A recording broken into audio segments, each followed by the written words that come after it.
My mother-in-law said, "Sign the prenup or there's no wedding," so I added a clause that she didn't read. I knew she wouldn't. Victoria had this habit of skimming documents, trusting her lawyer had handled everything. She'd flip to the signature page, scrawl her name, and move on. The prenup was brutal. If the marriage ended, I'd leave with nothing. But Victoria had insisted on one clause that made my blood boil. Any children would be raised exclusively by her son if we divorced. As if I'd be unfit by default because I came from a middle-class family. So I added my own clause. Page 47, buried in legal jargon. It stated that if Victoria interfered in our marriage more than 3 documented times per year, she'd forfeit her position as trustee of the family estate. All power would transfer to her son, my fiancé. She signed without reading. We smiled for photos that night. The first year was peaceful. Then we announced I was pregnant. She started showing up unannounced. Rearranging our nursery, hiring nannies without asking, booking a hospital suite in her name, insisting the baby would have her maiden name. I documented everything, dates, times, witnesses. By month 7, I had 14 incidents logged. When our daughter was born, Victoria tried to hold her first, before me. The nurses had to block her. That was incident 15. At the christening, she announced she'd enrolled our daughter in a private academy without consulting us.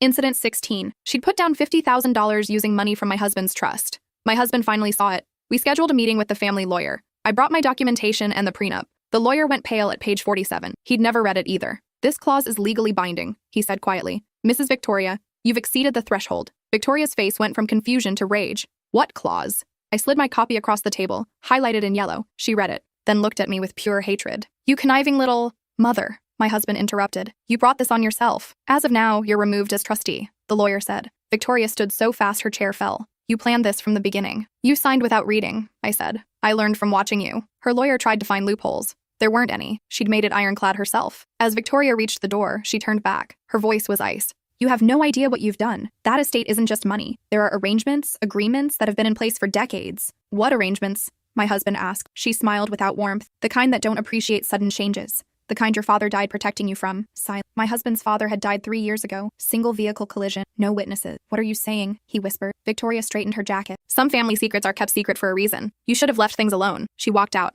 The door clicked shut. My husband sat frozen. His father's death had always felt wrong. Too convenient. Right after he'd threatened to divorce Victoria. The lawyer was sweating. "We should hire security." That sounded like a threat. My phone buzzed. Unknown number. "Congratulations. Hope you can live with what comes next." My husband's face went white. "We need to go. Now. The baby's with your sister." We ran to the car. My hands shook. What had I done? My father told me something before he died. He said, driving 20 over. He said if anything happened, I should check safety deposit box 347 at First National. Did you? Mom said she'd emptied it already. We were 3 blocks away when we saw the ambulance. My sister's apartment building. Lights flashing red and blue against brick. My husband slammed the brakes. I was out before the car stopped moving. "That's my baby!" I screamed at the paramedics. "Where's my daughter?" A police officer grabbed my arm. "Ma'am, calm down. Who are you?" "The mother. My sister lives in 4B. She's watching my daughter." "What happened?" The officer's expression shifted. "Your sister is fine. She's inside giving a statement. There was a break-in attempt." My knees went weak. My husband caught me. "Someone tried to force the door," the officer continued. "Your sister called 911. By the time we arrived, they were gone." My sister appeared in the doorway, holding our daughter.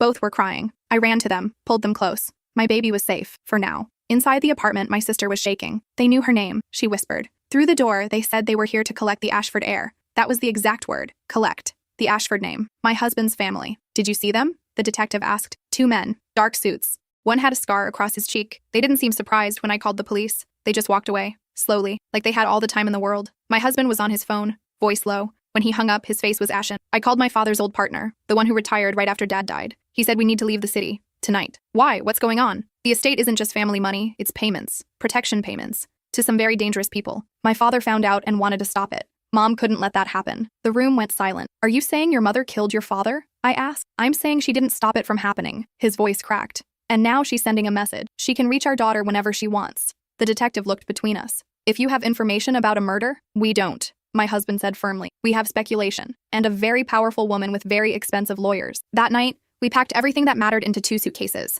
My sister came with us. We drove until dawn, switching cars twice, paying cash at a motel 6 hours away. In that cramped room, my husband finally opened up about his family, his childhood in a mansion that felt like a museum, dinners where business was discussed in code, men in suits who visited his father's study late at night, his mother's perfect smile that never reached her eyes. "I thought it was normal," he said. "Rich family politics. I didn't realize we were criminals." "You're not a criminal. My family is. And the money I inherited, our money now, it's all dirty." I looked at our sleeping daughter. "Then we give it back." "To who?" "The people my family's been paying off. They won't just let us walk away." He was right. We were trapped. The next morning, I called the family lawyer from a burner phone. He picked up on the first ring. "I was hoping you'd call. We need to meet. There's something you should know about that safety deposit box." Victoria said she emptied it. She lied. Your husband's father renewed the rental 3 days before he died. I was there. He made me witness him place something inside. A manila envelope. He said if anything happened to him, I was to make sure his son got it. Why didn't you tell us this before? Silence. Then, Victoria pays my retainer. I had to be careful. But after yesterday's meeting, after seeing what she's become, I can't keep quiet anymore. We arranged to meet at a diner 2 towns over. The lawyer arrived with dark circles under his eyes, constantly checking over his shoulder. He slid a key across the table. Box 347. I made a copy years ago, just in case. Your father-in-law was a good man. He didn't deserve what happened. What did happen? My husband asked. The lawyer looked around, then leaned in. He discovered the estate wasn't originally your family's money. It belonged to the Volkov family, Russian mob. Your grandfather laundered it in the 1980s, invested it, grew it. In exchange, the Volkovs used the Ashford name for legitimate business dealings. It was supposed to be temporary. It's been 40 years. My stomach dropped. The payments Victoria mentioned, 20% annually, paid quarterly. Your father wanted to go to the FBI, cut a deal, get immunity. Victoria found out. She told the Volkovs. They made it look like an accident. And you knew this? My husband's voice was dangerous. I suspected. I couldn't prove it. They're very careful, very professional. He pushed an envelope across the table. This was in my desk. Delivered this morning. No return address. Inside was a photo of our daughter at the park, from yesterday. Before Victoria even knew she'd lost her position. They've been watching you for weeks, the lawyer said. Waiting to see if you'd be a problem like your father. My hands wouldn't stop shaking. What do they want? Compliance. Victoria maintains the arrangement, keeps the money flowing, everyone wins. But now you've removed her as trustee. The payments can't continue without proper authorization. The Volkovs are getting nervous. So we just give it back to her? It's not that simple. Once she's removed, only a court order can reinstate her. That takes time. The quarterly payment is due in 6 days. If they don't receive it, he didn't finish. He didn't have to. We went to the bank as soon as it opened. First National downtown branch. The security guard watched us carefully as we signed in for the safety deposit boxes. Box 347 was in the basement vault, behind 3 separate locked doors. The manila envelope was thick. Inside were photographs, spreadsheets, account numbers, decades of evidence, payments to politicians, judges, police captains. The entire city infrastructure, bought and paid for. And there, in my father-in-law's handwriting, if you're reading this, I'm dead. Victoria made her choice. Now you make yours. The FBI contact is Agent Raymond Chen. He's clean. He's been investigating the Volkovs for 15 years. This will give him everything he needs. But once you hand this over, there's no going back. They'll come for you. Take your family and disappear before you do this.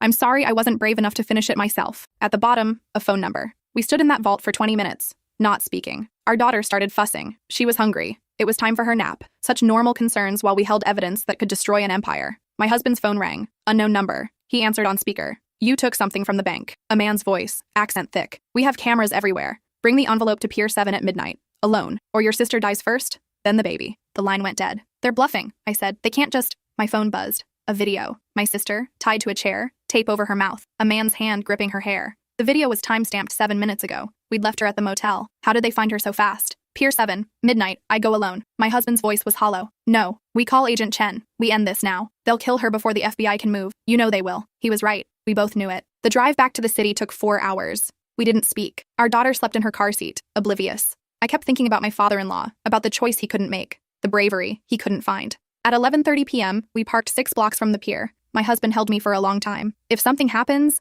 nothing's going to happen. If it does, take our daughter and run. Use the account numbers in the envelope. There's clean money hidden in the Cayman accounts. Money my father set aside. Enough to disappear properly. We should call the police. The police are paid off. You saw the photos. Everyone's compromised. He kissed me. I love you. I'm sorry I brought you into this. He walked toward the pier. I watched until he disappeared into the darkness. Then I called Agent Chen. He picked up on the second ring. I've been waiting for this call for 3 years. How much time do I have? 20 minutes. Maybe less. Pier 7. They have my sister. They want the evidence. Can you send me photos of everything in that envelope? My hands shook as I photographed each page. 47 photos in total. Every piece of my father-in-law's investigation. Got them, Agent Chen said. Now get your daughter and drive to the federal building. Don't stop for anything. We'll have agents pick up your sister. What about my husband? We'll get him out. But I need you safe first. You're the witness now. Without you, this evidence is just paper. I started the car. 3 blocks. That's as far as I got. A black SUV blocked the intersection. 2 men got out. One had a scar across his cheek. I threw the car in reverse. Another SUV behind me. They pulled me from the car. One of them grabbed my daughter. I fought, screaming, kicking. A fist connected with my jaw and the world went dark. I woke up in a warehouse.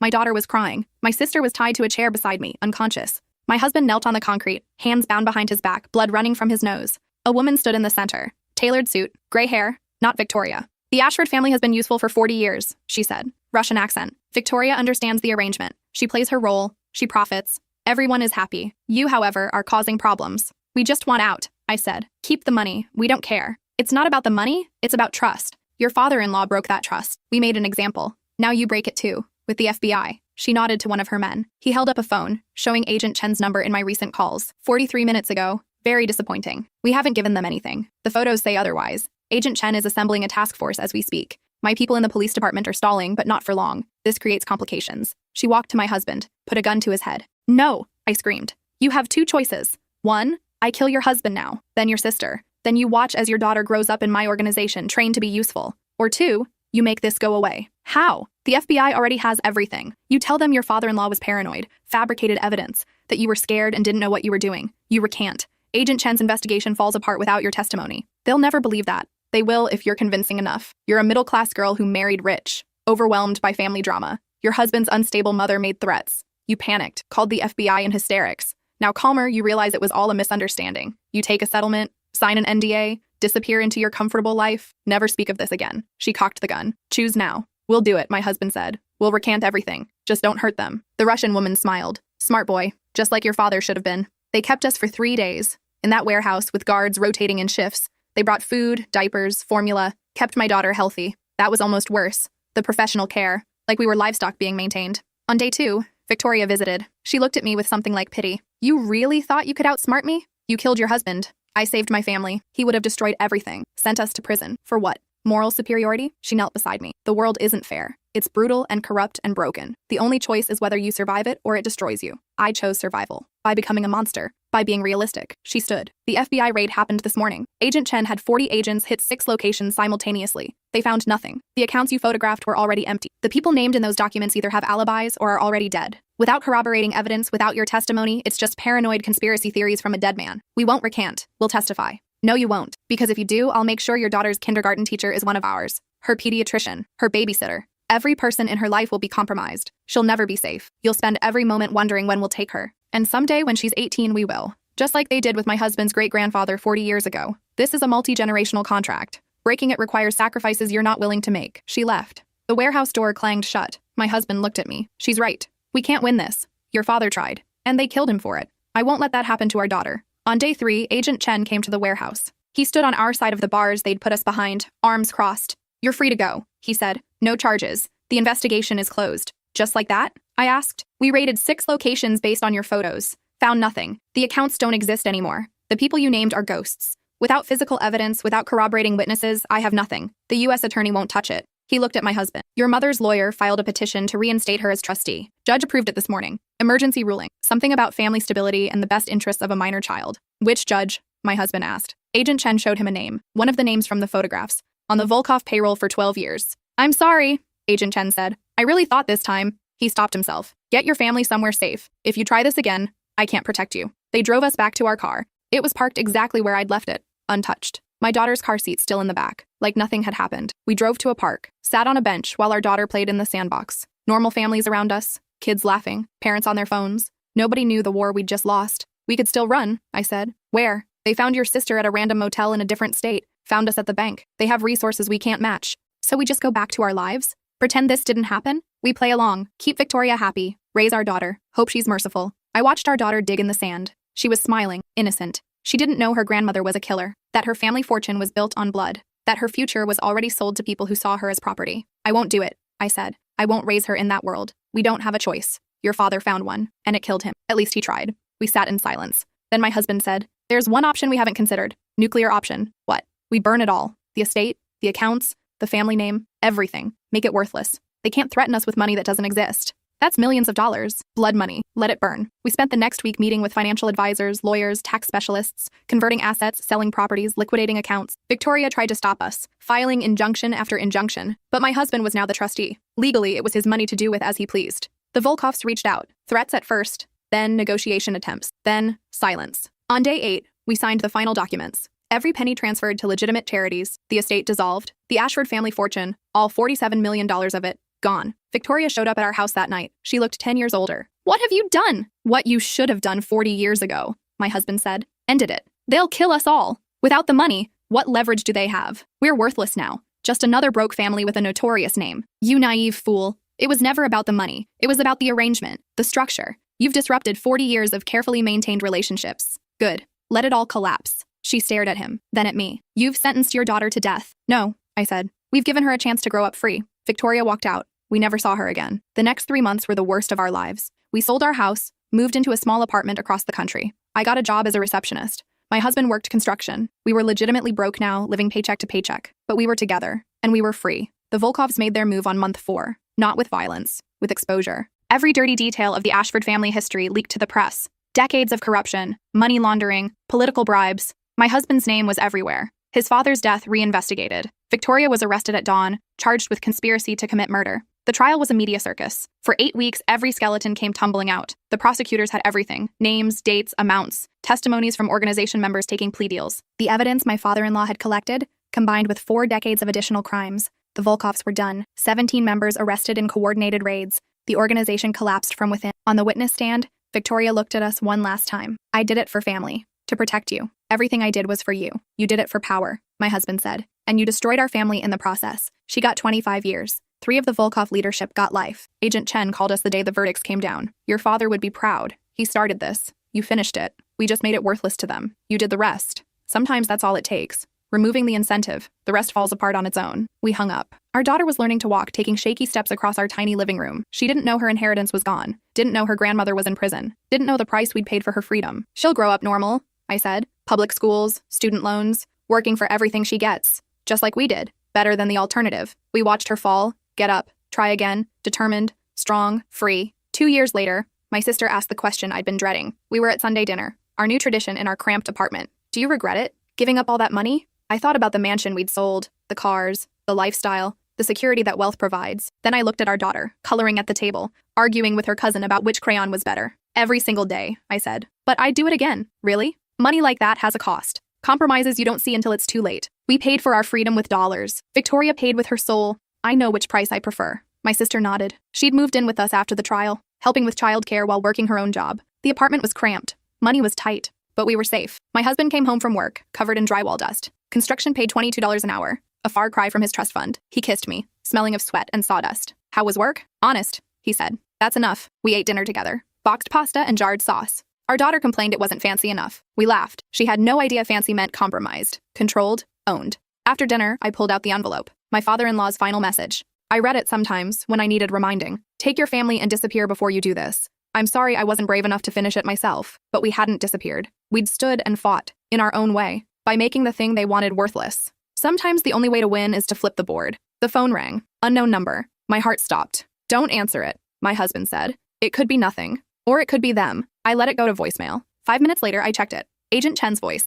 Need you to call me back. It's about Victoria. It's urgent. We called from my husband's phone. Agent Chen picked up immediately. Victoria's dead. Found in her cell this morning. Made to look like suicide, but the coroner's preliminary report says otherwise. The room spun. The Volkovs? What's left of them? Message to anyone who might testify in the upcoming appeals. There are 3 more trials scheduled. Lower-level members trying to flip on the leadership for reduced sentences. Victoria's death just scared them all silent. So they got away with it. Some of them. Not all. Never all. But enough. He paused. Watch your backs. You're the ones who burned their empire. They have long memories. We hung up. My husband was already packing our emergency bag, the one we'd kept by the door for 2 years, just in case. We're leaving, he said. Tonight. We can't keep running. We're not running. We're surviving. There's a difference. We threw clothes into suitcases. Our daughter was crying, confused by the sudden urgency. My sister grabbed her important documents from the drawer we kept by the door. 2 hours later, we were on the highway. No destination, just driving. The way we'd learned to live, always ready to move, never settling too deep. At a rest stop, my husband bought a burner phone, called a number he'd memorized years ago, his father's old military contact, the one who'd helped soldiers disappear when they had prices on their heads. I need 4 new identities, my husband said. Complete packages, birth certificates, social security numbers, the works. The voice on the other end quoted a price. We didn't have it. I'll pay you back, I promise. But right now, I need to protect my family. Silence. Then, your father saved my life in Baghdad. I owe him. Consider it paid. 3 days later, we picked up our new documents from a P.O. box in Nevada. New names, new histories, new lives. I wasn't the woman who'd added a clause to a prenup anymore. That person died with Victoria. Now, I was someone else entirely. A nurse, according to my new credentials. My husband was a teacher. Our daughter's birth certificate said she was born in Idaho. We settled in a small town in Montana, population 3,000, the kind of place where everyone knows everyone, which made it safer somehow. Harder to hide, harder to operate. I got a job at the local urgent care. My husband taught high school history. We rented a house for $800 a month. Our daughter started kindergarten. For 6 months, nothing happened. No strange cars, no suspicious visitors, no threats. Then one morning, I found an envelope in our mailbox. No stamp, hand-delivered. Inside was a single photograph, Victoria's funeral, and standing in the back, barely visible, A man with a scar across his cheek. The message was clear. They knew where we were. That night, I couldn't sleep. Every sound was a threat. Every shadow a killer. My husband stayed up too, watching the windows. We can't live like this, I said. What choice do we have? We finish what your father started. We don't just break the organization. We expose everyone. Every politician, every judge, every cop. All of it. Public record. Make it too hot for anyone to touch. They'll kill us. They're going to kill us anyway. At least this way, it means something. The next morning, I called Agent Chen from a secure line. I want to testify. Everything. No deals, no protection. Just put it all on record. You'd be signing your death warrant. I'm already dead. I'm just choosing how. He was quiet for a long time. Let me see what I can do. 2 weeks later, we sat in a federal courthouse. Not as witnesses, as plaintiffs. We'd filed a civil lawsuit against the Volkov organization. Even with the leadership in prison, their assets remained. Properties, accounts, legitimate businesses that fronted the operation. Our case was simple. We were victims of a criminal enterprise. Our father-in-law had been murdered. We'd been threatened, kidnapped, extorted. We wanted damages. Every penny the organization had ever touched. The case made national news. Not because of the money, because of the evidence we presented. 40 years of documents, recordings, testimonies, everything my father-in-law had collected, plus everything we'd experienced. The trial lasted 3 months. Every day I sat in that courtroom, watching their lawyers scramble. Every night we went home to armed security, provided by victims' rights groups who'd taken up our cause. The Volkovs tried everything. Intimidation, bribery, finally violence. A bomb in our car, caught by security before we got in. A break-in at our rental house, stopped by our bodyguard. Each attempt only added to our case. More evidence, more charges, more public outrage. On day 87, the jury returned. Verdict. We won. $127 million in damages, plus all remaining Volkov assets to be liquidated and distributed to victims. But more importantly, every piece of evidence became public record. Hundreds of names, thousands of transactions. The entire corrupt network exposed. Within a month, 14 politicians resigned. 6 judges were disbarred. 43 police officers were fired. The organization wasn't just broken. It was annihilated, scattered to ash. We never saw a penny of that judgment. The Volkov assets were mostly gone, hidden in offshore accounts we couldn't trace. But that was fine. We didn't do it for money. We did it for the freedom to exist without looking over our shoulders. A year later, we were still in Montana, still using our new names, still jumping at shadows. But the shadows were just shadows now. No more threats, no more visits. The last of the Volkov members were either in prison or had fled the country. Agent Chen called one last time. It's over. The last trial wrapped up yesterday. Everyone's convicted or fled. The organization is done. How many got away? Does it matter? The ones who mattered didn't? And the ones who escaped did it with nothing. You burned their whole world down. I hung up, told my husband. We sat together, not speaking, trying to process it. Freedom. Real freedom. The kind we'd been fighting for since the moment I added that clause to a prenup. Your father would be proud, I said. He'd be terrified. We did what he couldn't. Because we had each other. He was alone. Our daughter ran into the room holding a drawing. Look what I made at school. It was a house. Simple. Small. Colorful. That's us, she said proudly. Our family. No mansion, no gates, no security. Just 4 people in a tiny house with a bright sun overhead. It's perfect, I said. She beamed. Ran off to hang it on the fridge. Do you regret the prenup? My husband asked. Everything that came after? I thought about it. The fear, the violence, the years of running, the fortune we destroyed, the mother-in-law who died before we could find peace. No, that clause saved us. It started the chain reaction that ended everything. Sometimes the smallest rebellion leads to the biggest revolution. You sound like a teacher. I learned from the best. Your father. He left us a roadmap. We just had to be brave enough to follow it. We sat in our small living room. No leather furniture, no crystal chandeliers, no blood money paying for our comfort. Just us, free, broke, together. The prenup was still in a safe deposit box somewhere, under our old names. A reminder of how it all started. A piece of paper that destroyed an empire. I'd added one clause Victoria didn't read. In the end, she'd signed away more than her position as trustee. She'd signed away her power, her control, her future. One clause, 47 words. That's all it took to flip the board. 5 years later, my daughter was in 4th grade. She came home with a school project about family history. What do I write? She asked. I don't know anything about our family. My husband and I exchanged a look. We'd avoided this conversation, built new histories, new stories, protected her from the truth. Write about resilience, I said. About people who stood up against corruption. About bravery even when you're terrified. But what about Grandma? Why don't we ever talk about her? Your grandmother made choices, my husband said carefully. Choices that hurt people. But she also taught us something important. That family isn't about blood or money or tradition. It's about the people who stand beside you when everything falls apart. Our daughter processed this. So Aunt is more family than Grandma was? Yes. And Agent Chen, in his own way. And the lawyer who risked everything to help us. Family is who shows up when it matters. She wrote her project about chosen family. About strangers who became heroes. About the difference between power and strength. Her teacher gave her an A, called us in for a conference. This is remarkable work. Very mature for her age. Where did she learn about corruption and justice? Life experience, I said. The teacher looked at us closely, like she was trying to place us. Then she nodded. Well, she's an exceptional student. Bright future ahead of her. We left the school holding our daughter's hands. A normal family, normal problems, normal dreams. Can we get ice cream? Our daughter asked. Only if you promise to share with me, my husband said. She giggled.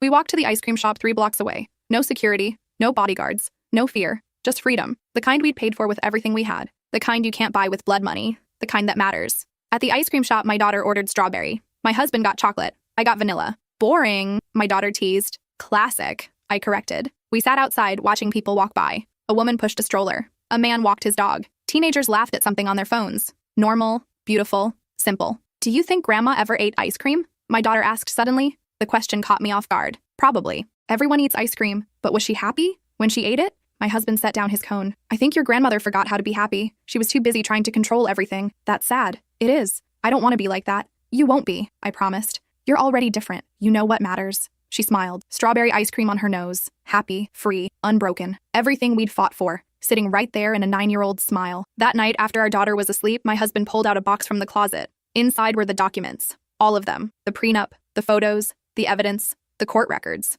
Should we destroy these? He asked. No. Someday she'll want to know. The real story, not the simplified version. She's going to think we're crazy. Maybe. Or maybe she'll understand that sometimes ordinary people have to do extraordinary things. That sometimes a prenup clause is a weapon. That sometimes the only way to win is to make everything worthless. We put the box back, sealed, waiting. For the daughter who'd ask questions someday. Who'd want to understand why we lived the way we did. Why we were so careful. Why we taught her to be brave and skeptical and aware. She'd find her own fights eventually. Make her own rebellions. We'd taught her well. In bed that night, I thought about Victoria's final words on the witness stand. Everything I did was for family. She'd believed that. Really believed it. But she'd confused control with protection, power with love, money with security. She'd destroyed her family trying to save it. We'd saved ours by destroying everything else. The difference mattered. I fell asleep holding my husband's hand. In our small house. In our quiet town. In our chosen life. No regrets. Just peace. The kind we'd earned. The kind that couldn't be bought or taken or threatened away. The kind that started with one woman who added a clause to a prenup and ended with an empire burned to ash.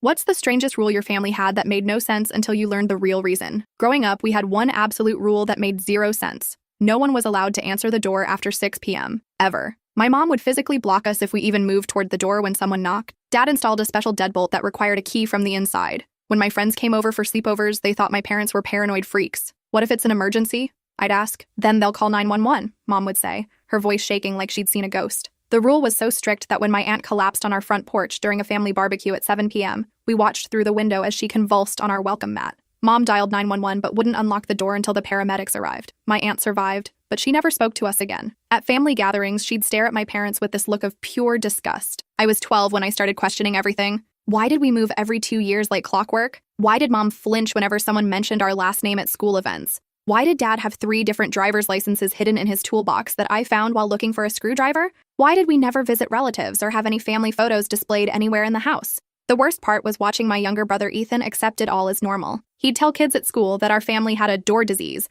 that made us allergic to nighttime visitors. When teachers called home asking about his strange explanations, Mom would hang up and we'd start packing again. Every move followed the same pattern. Dad would come home from work early, looking pale and checking his phone obsessively. Mom would start crying and pulling our emergency suitcases from the closet. We'd leave everything behind except clothes and a small box of documents that Dad guarded like his life depended on it. Where are we going this time? I'd ask. Somewhere safe was always the answer. But safe from what? That's what I could never figure out. When I turned 16, I decided I'd had enough. My boyfriend Wesley was picking me up for prom at 7:30 p.m., and I told my parents he was coming whether they liked it or not. I was tired of being the weird girl who couldn't have normal teenage experiences because of some mysterious family paranoia. Mom went completely pale when I told her. Cassidy, you don't understand what you're risking. Then explain it to me, I demanded, crossing my arms. I'm 16 years old, and I deserve to know why we live like prisoners. Dad looked at Mom with this expression I'd never seen before, like they were having an entire conversation with just their eyes. Finally, he sank into his chair and poured himself a whiskey, something I'd never seen him do in my entire life. Sit down, he said quietly.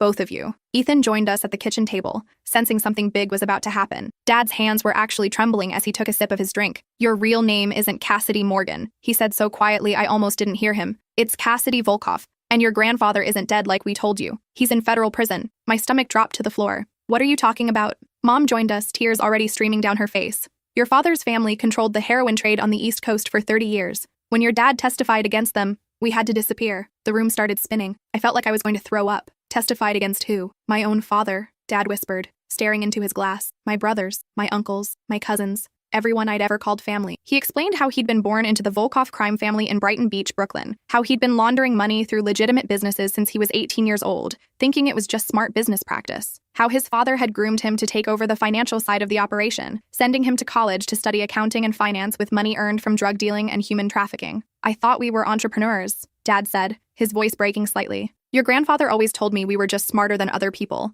that we saw opportunities where others saw problems. He made it sound like we were helping the community, providing services that people needed. I didn't realize what we really were until it was too late. The family business had started in the 1960s when my great-grandfather immigrated from Russia with connections to organized crime back home. What began as small-time protection rackets had evolved into a sophisticated operation that controlled everything from dock workers' unions to high-end restaurants in Manhattan. By the time I was old enough to understand what was really happening, I was already in too deep, Dad continued. They had files on me, evidence of my involvement in money laundering that could have put me away for 20 years. But more than that, they were family. You don't just walk away from family. The turning point had come when his nephew, my cousin Alexei, overdosed on the family's own heroin when he was only 14 years old. Dad had found the body in a crack house that his own money had helped establish, surrounded by other kids from the neighborhood who were slowly destroying their lives with products the Volkov family imported and distributed. That's when I realized what we really were, Dad continued, his voice getting stronger as he talked. Not businessmen, not entrepreneurs. We were poisoning our own community, destroying families,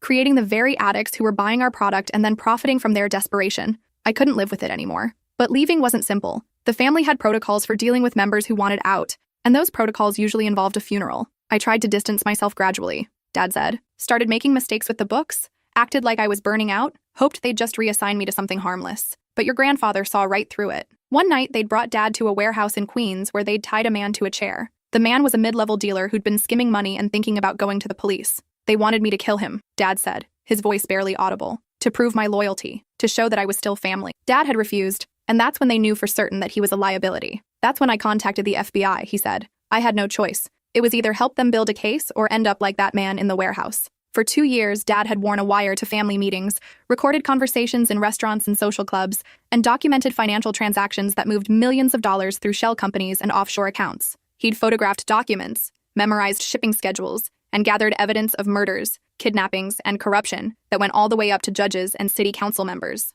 The hardest part wasn't the danger, Dad said. It was looking my own father in the eye every Sunday at dinner, knowing I was building the case that would destroy everything he'd spent his life creating. The night before Dad was supposed to testify, 3 men had come to our old house in Brooklyn. Mom was 8 months pregnant with me, and they'd been planning to flee to a safe house the next morning. I was in the kitchen making borscht, Mom said, taking over the story. Your dad's favorite meal. I thought it might be his last home-cooked dinner for a while, depending on how the trial went and how long we'd have to stay in protective custody. When she heard the knock at exactly 8 p.m., something felt wrong. Usually, Dad's family just walked in without knocking. They had keys to each other's houses and treated them like communal property. The knock was too polite, too patient, Mom continued, and there was something about the rhythm of it. 3 knocks, pause, 2 knocks, pause, 3 knocks. It was like a code. Dad had come downstairs and looked through the peephole. He recognized his cousin Dmitri and 2 enforcers from the family, men whose primary job was collecting debts and eliminating problems permanently. If I had opened that door, Dad said, they would have executed our entire family, shot us right there in our living room, probably made it look like a home invasion gone wrong. The neighbors would have found our bodies in the morning. Instead, they'd called 911 and hidden in the basement safe room Dad had built when he first started cooperating with the FBI. The men had disappeared before the cops showed up, but they'd left a message spray-painted on the garage door in bright red letters. Rats die slowly. That's why we can never answer the door after dark, Mom explained. Because that's when they come hunting. They've been hunting us for 16 years and they'll never stop. I sat there in shock, trying to process everything. My entire life had been a lie. Every friend I'd lost when we moved. Every relationship I'd been too scared to develop because I knew we'd leave anyway. Every normal teenage experience I'd missed. It was all because of choices my father had made before I was even born. But as the initial shock wore off, I started to understand the impossible position he'd been in. Stay loyal to his family and become complicit in murder and drug dealing, or betray them and spend the rest of his life running. But that was 16 years ago, I finally managed to say. Surely they've moved on by now. Found other people to blame. Dad and Mom exchanged another one of those loaded looks that married couples develop after years of shared secrets. Your Uncle Bruno was released from federal prison last month, Dad said quietly. We got word through our handler 3 days ago.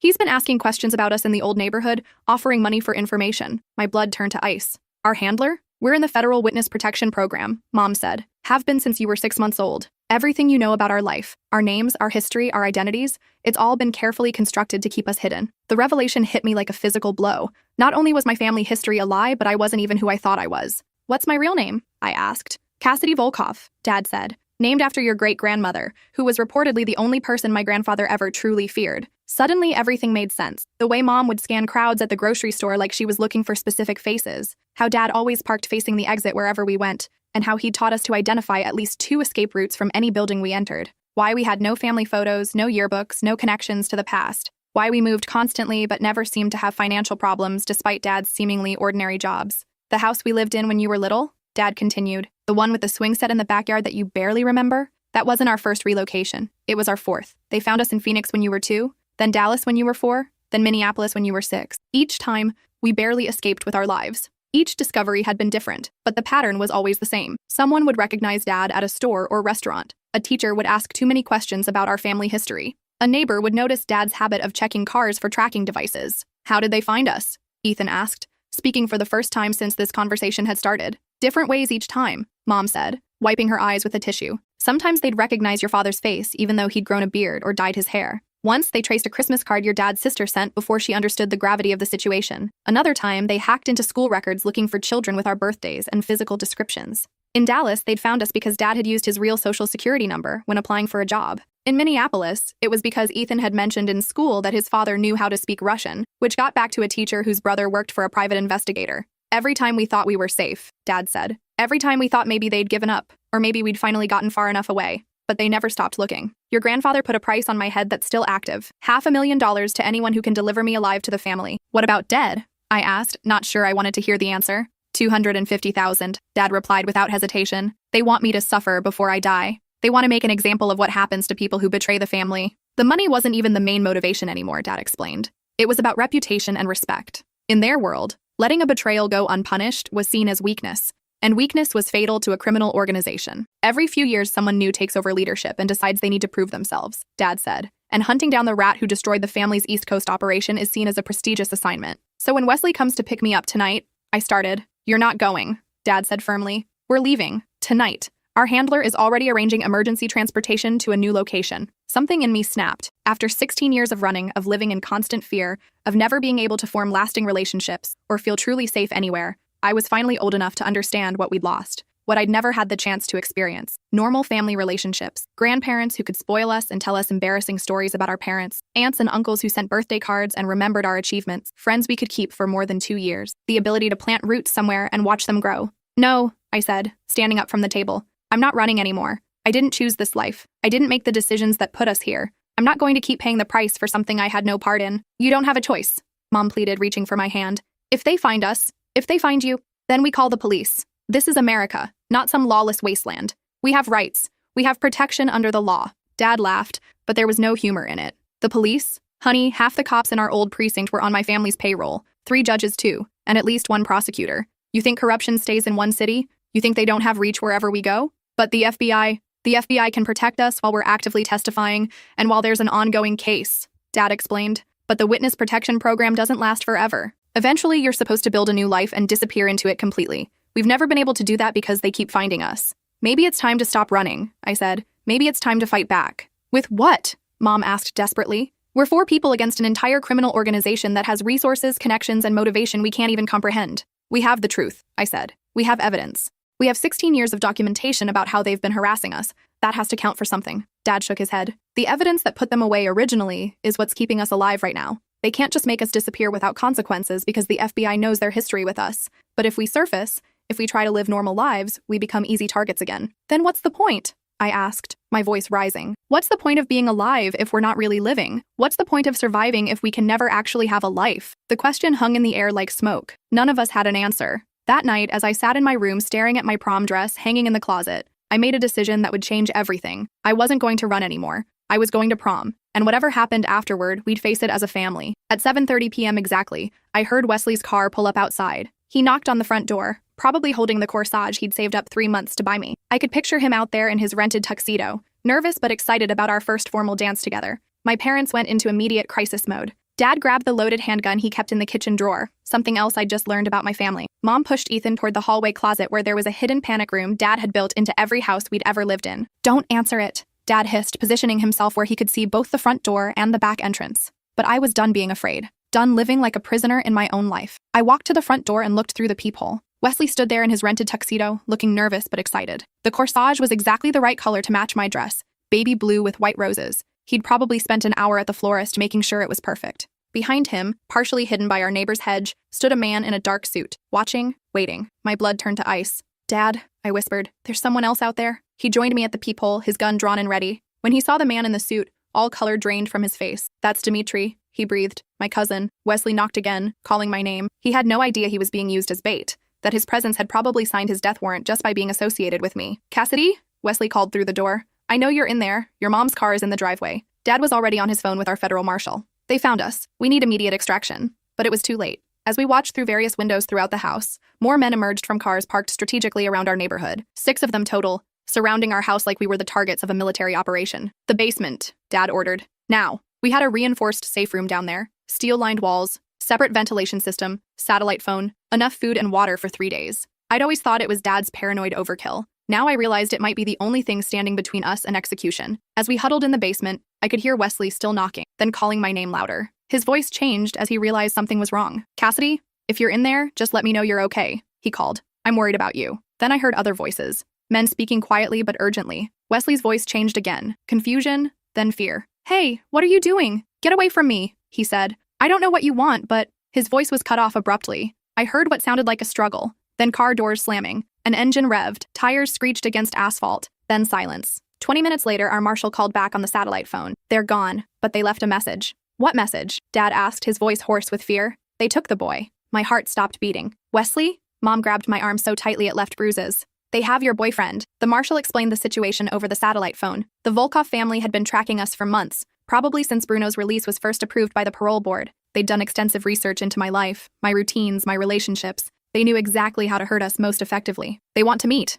the marshal said. "Tomorrow night, 8 p.m., the old warehouse district on the south side of town." "Absolutely not," Dad said immediately. "It's obviously a trap. It's not a request. They sent a video to our field office. The boy is alive but injured. If you don't show up, they'll kill him and upload the execution to every social media platform they can find. They want to make an example." I stared at my parents. These strangers who'd built their entire lives around a lie, who'd dragged me and Ethan into a nightmare we'd never asked for. "I'm going," I said. "You're not going anywhere," Dad snapped. "He's there because of me, because of us, because of choices you made before I was even born. I won't let him die for sins I didn't commit." Mom was crying harder now. "If you go, they'll kill you both. They'll torture you first, then make examples of you to send a message to anyone else who might think about betraying the family. Maybe. But if I don't go, they'll definitely kill him. And then they'll just hunt us somewhere else. And someone else will get hurt. How many innocent people have to suffer because we keep running instead of facing this?" Dad tried a different approach. "Even if we could somehow rescue Wesley, it won't end there. They'll never stop hunting us. This isn't a problem we can solve by being brave or doing the right thing. Then maybe it's time to solve it permanently,"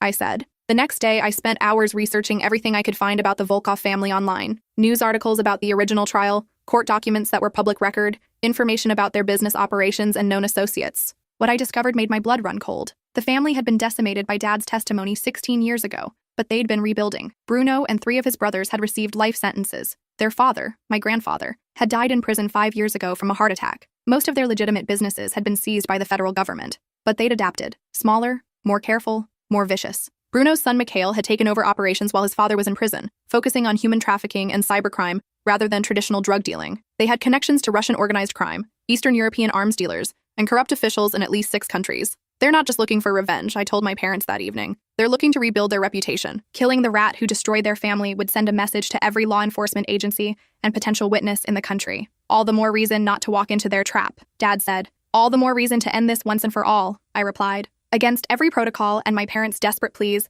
I walked into that warehouse district the next evening. Dad came with me, his service weapon drawn but essentially useless against the 8 armed men waiting inside the abandoned building. The warehouse smelled like rust and old motor oil. Broken windows let in shafts of orange light from the setting sun, creating long shadows across the concrete floor. Wesley was tied to a metal chair in the center of the space, his face bloodied but his eyes alert. When he saw me, relief flooded his features. "Cassidy, thank God you're okay. What's going on? These men said you owed them money, but I told them you're just a high school student. Your family doesn't have that kind of..." "Hello, cousin," a voice said from the shadows. Uncle Bruno stepped into the light cast by portable floodlights they'd set up around the perimeter. He looked exactly like Dad, but 20 pounds heavier, with colder eyes and fresh prison tattoos covering his forearms. His hair was completely gray now, and there was a scar running from his left ear to his jaw, probably from a prison fight. "You've grown up beautiful," he said to me. his voice carrying a slight Russian accent that Dad had worked hard to eliminate from his own speech. You look just like your grandmother did at your age. She would have been proud to see what a strong young woman you've become. Let him go, I said, trying to keep my voice steady. This is between family. Bruno laughed, a sound like glass breaking. Family? Your father destroyed our family, cost us everything we'd built over 3 generations. Sent my brothers to die in federal prison while he lived comfortably under government protection. You think there's no price for that? The price was 16 years of your life in federal prison, Dad said, his gun trained on Bruno but surrounded by too many other weapons to make any difference. We're even. Even? Bruno's voice turned deadly quiet. I lost my businesses, my house. My wife divorced me while I was inside and took everything I had left. My son had to rebuild our entire operation from nothing while I rotted in a cell with rapists and murderers. My daughter won't even visit me because she's ashamed of the family name. You think 16 years makes us even? He pulled out a chrome-plated pistol and pointed it directly at Wesley's head. Here's what's going to happen. Your daughter is going to work for me. Clean money, handle books, manage legitimate fronts, just like you used to do before you decided to become a rat. Consider it the family business coming full circle. I'd rather die, I said without hesitation. That can be arranged. But the boy dies first, then your little brother, then your mother. You'll watch it all before we put you out of your misery. Dad stepped forward, lowering his own weapon in a gesture of surrender. Take me instead. I'm the one who betrayed you. I'm the one who chose to testify. Leave them out of it. You? Bruno spat. You're nothing to me anymore. A used-up rat who'll never be trusted by anyone ever again. But her, she's the future. She's young, smart, educated, and completely clean. Perfect for what I need to rebuild our operations. What operations? I asked. From what I read, the family business is finished. Bruno smiled coldly. You read wrong. We've been rebuilding for 10 years. Smaller, smarter, more international. Your boyfriend here is going to be our first demonstration of our new capabilities. He gestured to one of his men, who pulled out a tablet and showed it to us. On the screen was a live video feed of what looked like a shipping container. We have a very profitable human trafficking operation now, Bruno continued. Girls from Eastern Europe sold to wealthy Americans who prefer their entertainment young and disposable. Your boyfriend is going to help us test our newest shipment. My stomach turned. Wesley's face went white. You're sick, Dad said. I'm a businessman, Bruno replied. And you're going to help me expand into new markets, or this boy dies very slowly and very publicly. That's when Wesley did something incredibly stupid and incredibly brave. He'd been working on the ropes binding his hands while we talked, using the rough edge of the metal chair to fray them. In one motion, he threw himself and the chair sideways, knocking over a stack of wooden crates and shouting, "Run!" In the chaos that followed, everything happened at once. Dad tackled Bruno. I grabbed a crowbar from a pile of construction equipment and swung it at the nearest gunman. Ethan, who had followed us despite being ordered to stay with our marshal, threw a rock that shattered one of the floodlights. Gunshots rang out. Someone screamed. The remaining floodlight created wild, swinging shadows as men fought in the darkness. I heard Wesley yell in pain. Dad cursed loudly. Glass shattered somewhere in the darkness. When the chaos finally ended, Bruno was on the ground, shot twice by his own man in the confusion. Dad was wounded in the shoulder but alive and conscious. 3 of Bruno's men were down, 1 dead, 2 unconscious. The rest had fled when they heard police sirens approaching. Wesley was unconscious from hitting his head when he'd thrown himself over, but he was breathing steadily. Blood was coming from a cut on his forehead, but it didn't look life-threatening. But our victory was short-lived. As the paramedics worked on Dad's shoulder wound and the police took our statements, Detective Morrison pulled me aside. We intercepted communications before the raid, he said quietly. This wasn't the entire organization. Bruno's son Mikhail is already mobilizing resources to finish what his father started. What does that mean? I asked. It means they're going to escalate. No more games, no more psychological warfare. They're going to keep coming until either they're all dead or you are. He showed me a transcript of a phone call they'd intercepted between Mikhail and someone in Russia. The old man failed because he got emotional, Mikhail had said in the call. Made it personal instead of business. I won't make the same mistake. 6 months later, we were back in federal court. This time, the case was massive. A joint task force involving the FBI, DEA, and Interpol had been tracking the reformed Volkov organization across multiple countries for 2 years. The evidence we'd helped gather, combined with intelligence from Bruno's captured men and seized computers, led to the arrest of 47 people across 8 states and 3 countries. The operations they'd uncovered included not just human trafficking, but also cybercrime, arms dealing, and a sophisticated money laundering network that moved over $200 million annually. The judge personally thanked us for our cooperation and arranged for new identities and relocation to a place where the family's influence had never reached. But testifying again meant starting over completely. New names, new backgrounds, new lives constructed from nothing. Everything we'd built in our current location, friends, jobs, community connections, had to be abandoned. Wesley recovered from his concussion, and surprisingly, asked to stay with us through the transition. The federal marshals were initially reluctant. Adding another person to our protection detail complicated everything. But Wesley had been so thoroughly documented as part of our case that leaving him behind would have put him in danger anyway. Besides, he told me while we waited in a safe house for our new identities to be processed, after what we've been through, normal teenage problems seem pretty trivial. I've never felt more alive than during those terrible few days when everything was on the line. At least now I know who I really am, and I know what you mean to me. The safe house was a nondescript ranch home in rural Montana where we spent 3 months while the marshals worked out the details of our new lives. It was the longest we'd stayed in one place since I was a child, and despite the circumstances, it felt almost normal. Wesley and I spent hours talking about everything: his childhood, mine, what we wanted to do with our lives once we were finally safe. He'd always wanted to study computer science, but now he was interested in cybersecurity,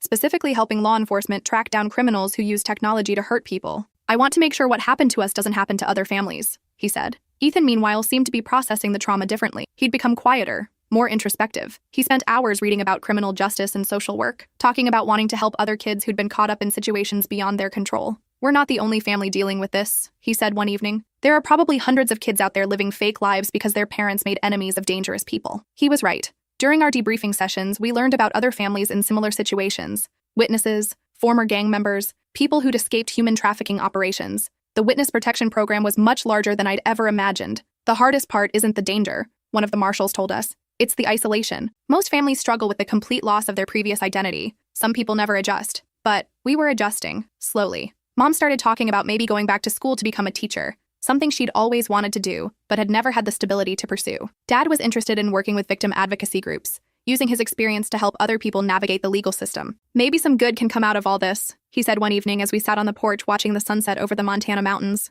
"We're living under the name Chen now, in a small coastal town in Oregon, where the most dangerous thing that happens is when the high school football team wins the state championship and everyone honks their horns too enthusiastically while driving home from the game. Dad works as a bookkeeper for a small fishing company owned by a man who knows our full story and doesn't care. Mom teaches elementary school art classes and has become something of a local celebrity for her innovative techniques. I'm studying criminal justice in college, not to follow in the family business, but to understand how systems fail and how innocent people get caught in the crossfire of other people's choices." Wesley started a small business doing computer repair and web design for local businesses. He says he likes the irony of making an honest living with technology, considering how much digital surveillance and tracking we've been subjected to over the years. He's also been helping the local police department upgrade their computer systems, which gives him a sense of contributing to something positive. Ethan, now 20, jokes that our family's greatest criminal activity these days is returning library books late and occasionally jaywalking when we're running errands downtown. He's studying social work at the community college and planning to transfer to a 4-year university to complete his degree. He wants to specialize in helping families who've been displaced by violence and trauma. We still don't answer the door after dark, though. Some habits die hard, and some lessons are written too deep in your bones to ever completely fade. But now it's usually just because we're watching Netflix in our pajamas by 8 p.m., and unexpected visitors are inconvenient rather than potentially deadly. The marshals check in with us every few months, but the communication is becoming less frequent. The reformed Volkov organization was effectively destroyed by the International Task Force. Mikhail died in a shootout with Interpol agents in Romania. The few remaining family members are either in prison serving life sentences or have abandoned the criminal life entirely.